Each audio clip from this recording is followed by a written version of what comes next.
Hi guys, and welcome to another Team of the Year nomination video. Well, today we're going to be looking at the midfielders for the Team of the Year. And normally, and it is the case in this one, it is a 4-3-3 formation, so there's going to be 3 midfielders that will make it in the eventual one. But let's get into the first nomination, and it is Mesut Ozil. He's got a very nice card, but he's so inconsistent. I don't see quite how he's got in there. He's a massive surprise to most people, except for maybe some Arsenal fans that might be thinking, he's amazing or something. But I don't see quite how he's got in there, and I don't think he's going to get close to even getting into the actual Team of the Year. I think there's a lot of players that could have got in there as a nomination, at least, ahead of him. So the only thing I can think is that the reason that he's in there is due to Arsenal winning the FA Cup and Germany winning the World Cup. Other than that, he's been so inconsistent. I don't know how he's made it. The next one up is Cesc Fabregas. He's got an amazing card, other than his pace. But he's got very nice defending stats. He'd make a very solid centre mid. And he could get in there. Although he's not quite the most amazing season with Barcelona, and then he had a poor World Cup with Spain, as most of the Spanish squad did. But he's hit the ground running at Chelsea, which is probably the reason why he's got himself a nomination. But due to the fact that it's only been not even quite half a season, I don't think that he will make it. But it's nice to see that a player of such stature can get nominated on such a short period of time of playing well. And this next nomination is Bastian Schweinsteiger. And what a player Schweinsteiger is. He's got his stats should be, if he was to make it, unbelievable except for his pace. He's such a great all-rounded player. And he's such a player. Great with Bayern, playing so great in their midfield. Won the league, won the cup. Disappointed in the Champions League against Real Madrid though. And to cap it all off, they won the World Cup, Germany. But Schweinsteiger played a decent role, although he was in and out of the team due to injuries and stuff. But yeah, I think he's got a good chance of making it this year into the Team of the Year. The next player is Xavi Hernandez, and he's got a similar card. No, he's not. No, that's not quite a fair reflection. He's got a very good card in terms of his dribbling, passing, and shooting. Other than that, though, he's not like super high stats. But yeah, Xavi, he's a legend, ain't he? How can he? I can see why he's been nominated, because he's a consistent performer in terms of how he plays and how he passes so well. But he's on there in personal terms, in my opinion, due to Spain's poor World Cup and Barcelona not winning anything. But they've started the season well this year. And the next nomination here is not to Xabi Alonso. He's such a great passer of the ball, just like Xavi. And he did well with Real Madrid, winning Copa del Rey, Champions League, although he didn't play in the final because he got suspended. He had a poor World Cup, even though I'm not sure he played too many games, because Spain on the whole didn't play too many games. But yeah, and he's started very well at Bayern. He's amazing for Bayern's midfield. The ball retention that they have now, Xabi Alonso's in there, is just amazing. Super high percentage stats for possession. So yeah, he's such a consistent performer. That's why I can see why he's been nominated. And the final one in this set of 3 is Iniesta. Andres Iniesta. These 3 players have been the old guard, kind of, even though Iniesta's still got quite a few years left in him. And that reflects in his rating, because he's still a top performer. He's on the ball. He's so amazing. Passing is so amazing. He's such a great player, Andres Iniesta. Although once again, the same problems as Xavi, but he's got to be on there and put technical quality just up by himself as a nomination, as a candidate for Team of the Year. But unfortunately for these 3, I don't think they've quite done enough. Although Xabi Alonso is potentially. So the next one up is Eden Hazard. And this guy's on course to be one of the, if he's not quite there already, he's one of the world's best. And he's got a great card as well. Great dribbling, in pace and very high, very good shooting and passing. Although I'm not, he's kind of like Ozil, but not quite, because he does perform. He does tend to turn up a bit more.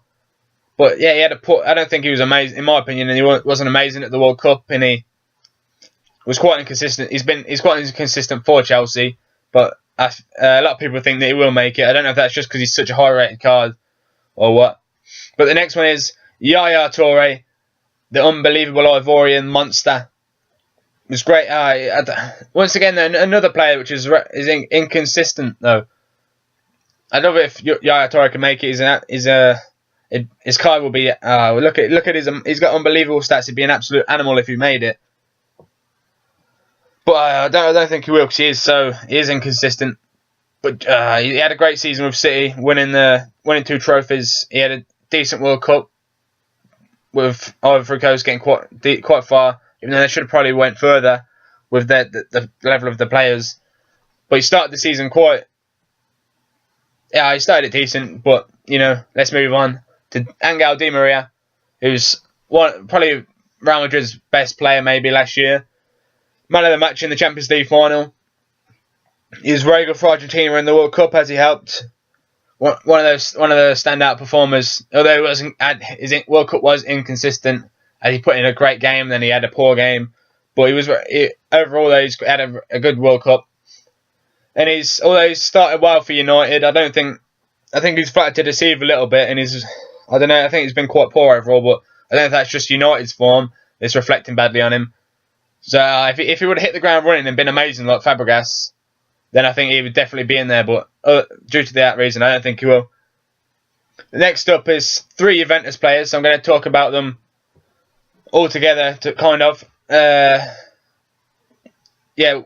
won the Serie A, although it was disappointing in the Champions League. But they had a decent Europa League campaign in the start of this year.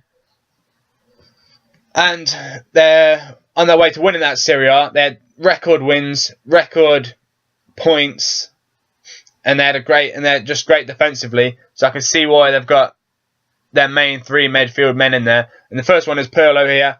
He's got a very nice card, similar to Xavi and stuff. But yeah, Pirlo's a great performer, great passer of the ball. He had a decent World Cup with Italy, even though they went out early for what they should have. The next one of those Juventus midfielders is Paul Pogba. This guy could be the best player in the world, maybe some point in the future. His card is amazing, except for his defending, which is also very high. He's a wonder kid, ain't he? It's unbelievable to think that he's so young and yet so talented still.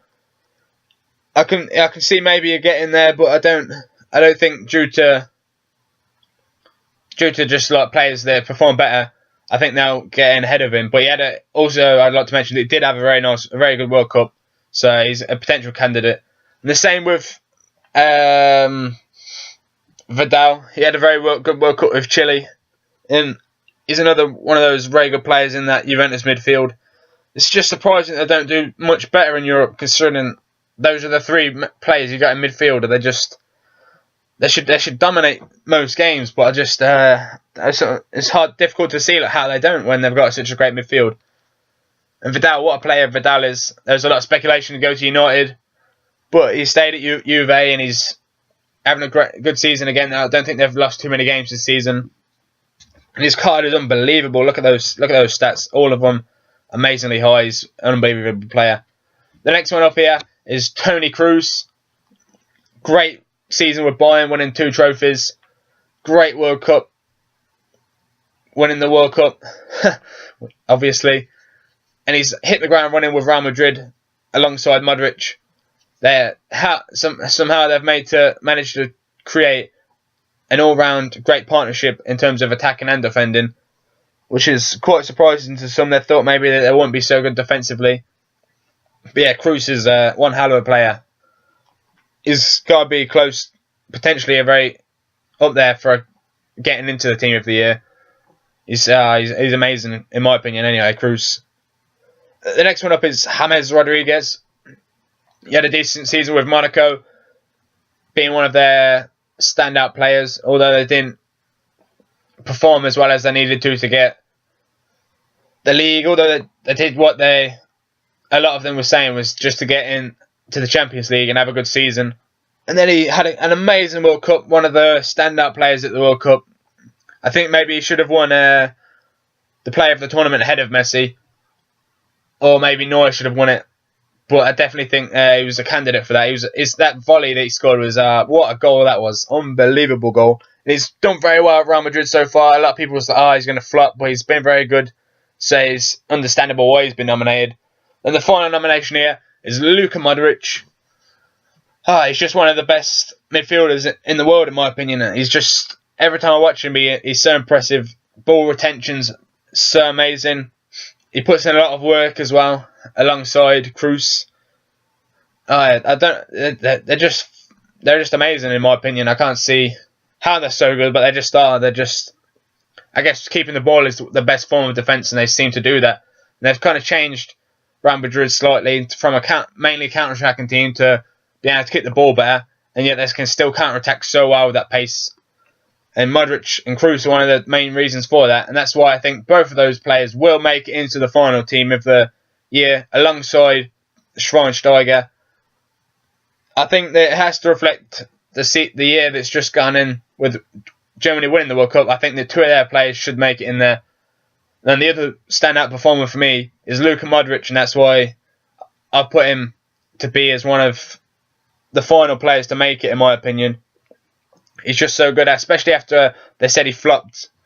And he was the worst signing ever for Real Madrid. He's rebounded so well and he's been so amazing. Anyway, guys, leave your suggestions in the comments down below as to who you think will get into the team of the year. Thank you very much for watching. Leave a like if you enjoyed it, and I'll see you in a bit.